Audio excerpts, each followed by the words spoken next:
ಸ್ನೇಹಿತರೆ, temple culture of ಕರ್ನಾಟಕಕ್ಕೆ ಸ್ವಾಗತ. ಇಂದು ನಾವು ವಸಂತಪುರದ ವಸಂತವಲ್ಲಭ ದೇವಸ್ಥಾನದ ಬಗ್ಗೆ ತಿಳಿಯೋಣ.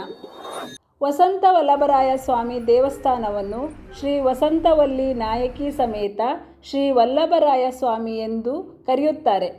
ಇದು ಇಡೀ ಬೆಂಗಳೂರು ಜಿಲ್ಲೆಯ ಅತ್ಯಂತ ಪುರಾತನ ದೇವಾಲಯವಾಗಿದೆ. ಈ ದೇವಾಲಯದ ಎದುರುಗಡೆ ಒಂದು ಸಣ್ಣ ಹನುಮಾನ್ ದೇವಾಲಯವಿದ್ದು, ಈ ದೇವಾಲಯವನ್ನು ಸ್ಥಾಪಿಸಿದ ಅದೇ ಅವಧಿಯಲ್ಲಿ ನಿರ್ಮಿಸಲಾಗಿದೆ ಎಂದು ವರದಿಯಾಗಿದೆ. ಈ ಎರಡು ದೇವಾಲಯಗಳ ನಡುವೆ ಒಂದು ಗ್ರಾಮ ದೇವತೆ ಇದೆ. ಈ ದೇವಾಲಯವು ಶ್ರೀ ವಸಂತವಲ್ಲಭರಾಯ ದೇವರಿಗೆ ಸಮರ್ಪಿತವಾಗಿದೆ. ಇದು ಭಗವಾನ್ ಶ್ರೀ ವೆಂಕಟೇಶ್ವರನ ಮತ್ತೊಂದು ಹೆಸರು.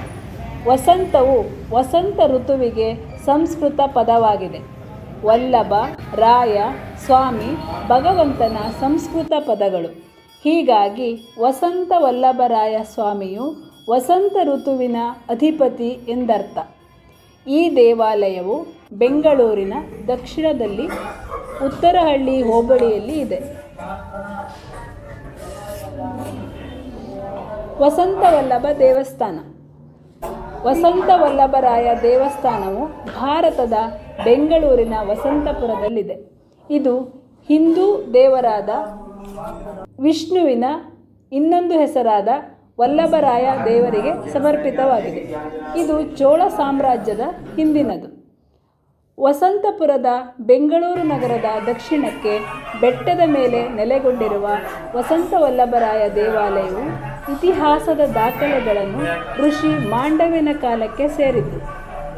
ಸ್ಥಳ ಪುರಾಣದ ಪ್ರಕಾರ ಈ ದೇವಾಲಯವನ್ನು ನಿರ್ಮಿಸಿದನೆಂದು ಹೇಳಲಾಗುತ್ತದೆ.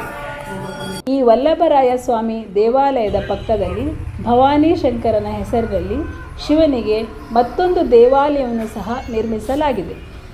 2 ಬ್ಲಾಕ್ಗಳಾಗಿ ವಿಂಗಡಣೆಯಾಗಿರುವ ಮುಖ್ಯ ಗರ್ಭಗುಡಿಯನ್ನು ತಲುಪಲು ಅಲ್ಲಿಂದ 50 ರಿಂದ 60 ಅಡಿ ದೂರ ಕ್ರಮಿಸಬೇಕು. 2 ಗರ್ಭಗುಡಿಗಳಲ್ಲಿ ಒಂದರಲ್ಲಿ 6 ಅಡಿ ಎತ್ತರದ ಶ್ರೀನಿವಾಸ, ಭಗವಾನ್ ಶ್ರೀದೇವಿ ಮತ್ತು ಭೂದೇವಿಯು ಅಭಯದ ಮುದ್ರೆಯನ್ನು ಪ್ರದರ್ಶಿಸುತ್ತಿರುವಂತೆ ಕಾಣುತ್ತಾರೆ.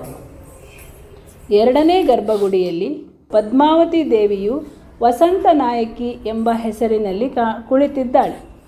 ದೇವಸ್ಥಾನದಲ್ಲಿ ಪ್ರತ್ಯೇಕ ಗರ್ಭಗುಡಿಯಲ್ಲಿ ಶ್ರೀನಿವಾಸ ದೇವರು ತನ್ನ ಪತ್ನಿಯರು ಮತ್ತು ಪದ್ಮಾವತಿ ತಾಯಿಯೊಂದಿಗೆ ಕಾಣಿಸಿಕೊಳ್ಳುವುದು ಅಪರೂಪದ ದೃಶ್ಯವಾಗಿದೆ ಎಂದು ಭಕ್ತರು ಹೇಳುತ್ತಾರೆ.